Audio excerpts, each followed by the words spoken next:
Chapter 13. The Tide Begins to Turn, October to December 1942. As the Second World War entered its third year, Adolf Hitler and his Axis allies continued their advance into new and unconquered terrain. In 1942, the vast armies of the Third Reich were plunging ever deeper into Russia, battling the Red Army in the war-torn streets of Stalingrad, while further south they had reached the icy mountains of the Caucasus. In North Africa, German and Italian troops had crossed the border into Egypt and were edging closer to the oil fields of the Middle East. In the Far East, Hitler's Japanese allies had extended their influence far beyond the confines of their tiny island empire, and commanded great tracts of land and ocean that stretched from Southeast Asia to the remote islands of the Pacific.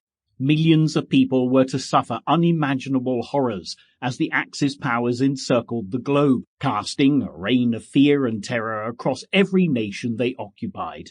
But for those who continued to struggle beneath the shadow of the New Order, by the autumn of 1942, hope lay on the horizon. The strength of the Allies was growing, and with the Soviet Union, America and Great Britain now united, the balance of power was beginning to shift. By November, the Allies would finally be ready to launch their invasion of North Africa, and while the Eighth Army beat the enemy back out of Egypt, German and Italian forces in the Western Desert would soon face an attack on two fronts. In the meantime, the Soviet soldiers fighting the Great Patriotic War in Russia were ready to launch their counter-offensive at Stalingrad, and as the city fell beneath the icy grip of winter, the German Sixth Army would soon be trapped with no hope of escape. From the frozen plains of the Soviet Union to the darkest jungles of the Pacific, the fight against the Axis was gaining momentum, and at last the tides of war were slowly but surely beginning to turn in the Allies' favour.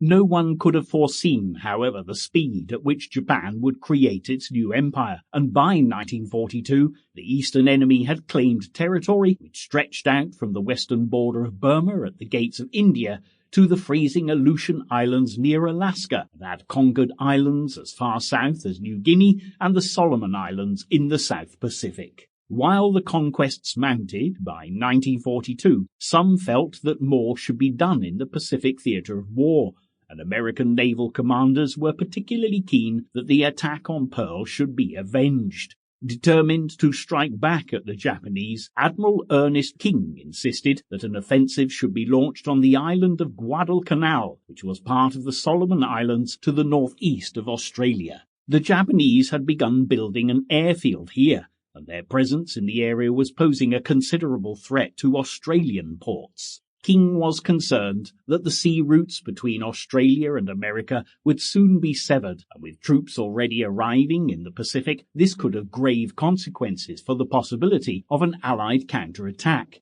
Despite the directive that gave the European war zone priority, the Joint Chiefs of Staff in Washington eventually agreed to King's campaign. By August 7, 1942, the first U.S. amphibious landing of the Pacific War had taken place, marking the beginning of America's change from defensive operations to offensive action. The battles in the dark and humid jungles of the Solomon Islands would nevertheless be long and bitter, with more men losing their lives to deadly diseases than to the enemy. Out at sea, in the meantime, fierce naval battles would continue to rage, causing heavy losses to both sides. On October 26th, the carrier USS Hornet, which had launched the first attack on the Japanese mainland during the Doolittle raids in April, was hit during the Battle of Santa Cruz Islands. It would be a major loss for the American fleet, but little could be done to save the carrier, which suffered heavy bomb and torpedo damage. Nevertheless, the Americans had an important advantage, having seized the airfield on Guadalcanal from the Japanese during the first days of battle. Henderson Airfield was now being turned